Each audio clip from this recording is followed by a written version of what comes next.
এই সময়ে এসেও মানুষকে না খেয়ে মরতে হয়, তাও একজন বাংলাদেশির। চাকরির সন্ধানে সৌদি আরব পাড়ি দিয়েছিলেন গাইবান্ধার গোবিন্দগঞ্জের সাফিরুল ইসলাম। বৈধ কাগজপত্র না থাকায় কাজও মেলেনি তার। বাধ্য হয়ে 15 মাস রাস্তায়, মসজিদে আর ফ্লাইওভারের নিচে কাটান না খেয়ে। শেষ পর্যন্ত সেই জীবন থেমে যায় এক হাসপাতালের গেটে। সাফিরুল গোবিন্দগঞ্জ উপজেলার কামারদহ ইউনিয়নের রসুলপুর বালুপাড়া গ্রামের দিনমজুর জলিল শেখের ছোট ছেলে।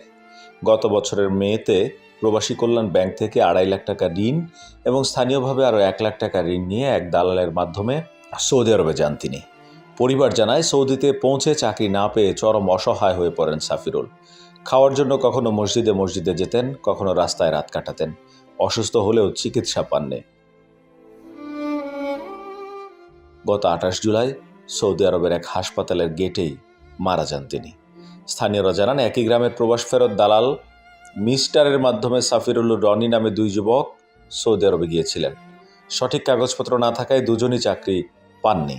সাফিরুল মারা গেলেও রনি এখনও মানবেতর জীবন কাটাচ্ছেন।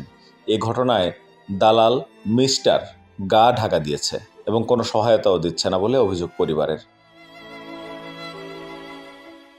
মৃত্যুর 15 দিন পার হলেও আর্থিক সংকটের কারণে লাশও দেশে আনা যাচ্ছে না। সাফিরুলের প্রতিবেশী মনির মিয়া জানান, দালাল মিস্টারের প্রলোভনে পড়ে সাফিরুলের মর্মান্তিক অকাল মৃত্যু হয়েছে। তার মতো অনেক যুবক এই মিস্টারের প্রলোভনে পড়ে নিঃস্ব হয়েছেন। দালাল মিস্টারের দৃষ্টান্তমূলক শাস্তিও দাবি করেন তারা।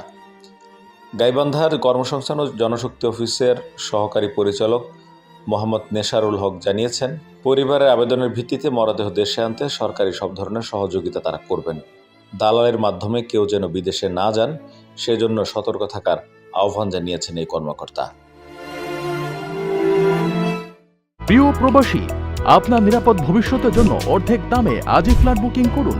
ঢাকায় প্রবাসী সিটি দিচ্ছে সীমিত সময়ের স্পেশাল অফার। জমিও ফ্ল্যাট একসাথে। যোগাযোগ করুন স্ক্রিনে দেওয়া নাম্বারে।